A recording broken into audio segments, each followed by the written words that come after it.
And then, because as well as his cattle, Mr. Franklin got a herd. He kept, or so not a herd of cows. He kept about 15, I should think, cows and a bull, and he milked them every day because Joy, his daughter, she helped to do the milking, and Tom Lake in Pirton, he lived at the other end of the village. He bought the milk every day. He came and collected it, and he went round with a horse and cart, and it used to come.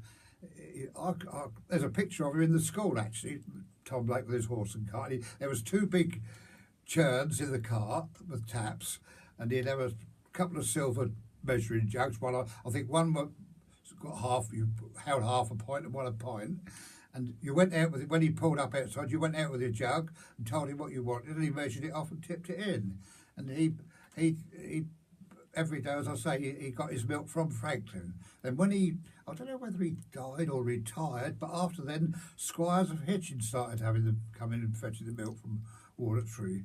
And then eventually Mr. Franklin got rid of cat. I think war broke out, and the poor farmers as there was then suddenly became rich when war broke out. That made them. Why was that? Well, subsidies, I suppose. You got paid. I mean, you got. I think during the war you got paid £10 an acre to grow potatoes. As long as you set them, that was all right. I know of a farmer who set 80 or nearly 100 acres of potatoes, and he never dug half of them, but he was getting his £10, I suppose. But that's another. I mustn't. That's nothing to do with me, you know. But they suddenly, and I think that's at the time when Mr. Franklin got rid of his cows and.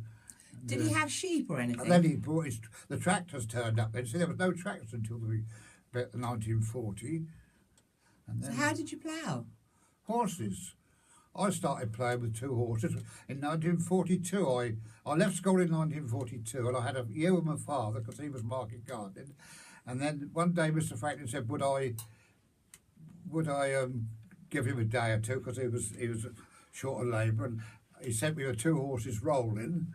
And then I had to go to harrowing, and if you had 2 horses, they pulled a set of harrows, which was 3 harrows. But if you had 5 harrows, you had to have 3 horses on there, and you with 3 harrows and 2 horses, you had to do 13 acres a day. They reckoned, because the old horse keepers used to say, when they started with the morning, they used to say, see that tree up there, boy? You've got to be there tonight. That was your you was only a lad, but you were still doing just as much as the men, and you was only getting peanuts. I believe I'm right. The first full week I had 9 and 4pence halfpenny, I think, he paid me. 9 shillings, that was 100. I'm sure that because with the peanuts you only got, and then every birthday you got a rise until you were 21. And when you were 21, you became a man, I suppose. You got man's wages.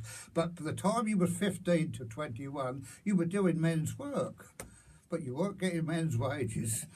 Now, I was being diddled, wasn't I, somewhere? I'm not the only one. No, but we enjoyed it.